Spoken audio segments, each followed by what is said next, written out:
আসসালামু আলাইকুম। আসলে এত ব্যস্ত থাকি যে আমি এখন ইদানিং কোনো ভিডিও বানাতে পারি না, কারণ আপনারা জানেন আমার গোয়ার সিনেমাটা যে রিলিজ হয়েছে ওইটা মাশাআল্লাহ অনেক মানে হাউসফুল সব জায়গায়। কিনে আসলে আমার আন্টি এই অফিস থেকে পার্সেল দিয়ে হবে। ও আমার গিফট পেতে কান্না ভালো লাগে। ও মাই গড, এটা আমার সবচেয়ে প্রিয় খাবার, এটা কোরিয়া থেকে আসছে। আসলে আমি এই রিভিউটা দিব একটাই কারণ, আমি আমার একজন অফিসের একজন হেড অফ ডিপার্টমেন্ট গিয়েছিল কোরিয়াতে। আমার বোনেরা সবসময় বলে, আপা আপনার এই বয়সে আপনার স্কিন এত ভালো কেন? আমি স্কিনের একটু রিভিউ দিতে চাই। ধর এটা, ধর এটা আমি খাই, এটা কফি। আমি এই কফিটা ছোট একটুটুকু পানিতে দিয়ে খাই।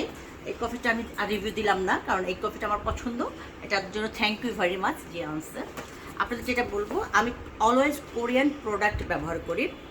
যে কোরিয়া যাক জাপানে যাক, আমি জাপানিজ এবং কোরিয়ান প্রোডাক্ট ইউজ করে থাকি। আমার বোনদের জন্য বলতেছি, এই ভিডিওটা শুধুমাত্র আমার বোনরা দেখবেন। এবং আমার ঘরে মানে লাইক এখনও 1 বছর দেওয়ার মতো কোরিয়ান প্রোডাক্ট আছে। তারপর আমি এটা আনায় রাখলাম, কারণ এটা অ্যাভেলেবেল না সব জায়গায়। বাংলাদেশে তো সব মানে একটা বোধহয় আছে, কয়েক জায়গায় আছে দোকান। তো এই কোরিয়ার থেকে এই প্রোডাক্টটা আমি ও যখন গেছে ওকে আমি বলেছি যে নজরুল তুমি আমার জন্য কিছু কোরিয়ান প্রোডাক্ট আনবে। তখন সে আমাকে বললো, আপা সবচেয়ে হাই সেলার হচ্ছে ফ্রান্সের একটা প্রোডাক্ট। আমি শোনো, ফ্রান্সের প্রোডাক্ট আমি দেবো না, আমি কোরিয়ান প্রোডাক্টই দেবো। তখন সে এই প্রোডাক্ট আনছে।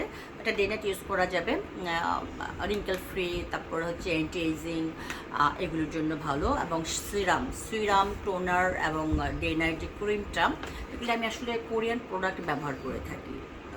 কোরিয়ান প্রোডাক্ট আপনারা যদি সম্ভব হয়, আপনারা কেউ যদি আপনার থেকে কোরিয়াতে, আপনারা কোরিয়ার থেকে আনাই নেবেন বোনেরা। স্কিনের জন্য বিশেষ করে স্কিনটা, মুখের স্কিনটা কোরিয়ান প্রোডাক্ট ব্যবহার করলেও বয়সে ছাপ পড়ে না নর্মালি। মানে খুবই ভালো প্রোডাক্টটা, খুবই ভালো। আপনার স্কিন সবসময় স্মুথ থাকবে। আর আমি তো মানে সময়ের ফেসিয়াল করতে পারি না, মুখে ঠিকমতো পরিচর্যা করতে পারি না, মুখ কিচ্ছু লাগাতে পারি না। ঘুম থেকে উঠে মানে দৌড় দিতে হয়, আইসা আবার ঘুমাইতে হয়। হ্যাঁ, তো যখন 5 ওয়াক্ত নামাজ পড়ে অজু করি, কিন্তু তখন সেই সময়টায় আমি অন্য কোনো ক্রিম লাগাই না। ওই যে সকালবেলা লাগিয়েছে সেটাই আমার থাকে আর কি। পিএইচপি 45 বা 50 দেই, ওইটা দিয়ে আমার সারাদিন চলে যায়। মানে যতই ওয়াশ করি না কেন, বাট নতুন করে আবার লাগানোর কোনো সময় পাই না। সো এই প্রোডাক্টটা আনছে, এই প্রোডাক্টটা খুবই ভালো। মানে আমি কিন্তু রিভিউ দিচ্ছি যে আমাকে যে গিফট করছে তাকে আমি থ্যাংক ইউ বলার জন্য জাস্ট ভিডিওটা বানানো। Thank you. এই যে নামটা একটু দেখে। সো খুব ভালো প্রোডাক্ট। এই যে এটা হচ্ছে ব্র্যান্ড। ঠিক আছে, থ্যাংক ইউ যে আনসার আমার জন্য। নজরুল, তোমাকে অসংখ্য ধন্যবাদ।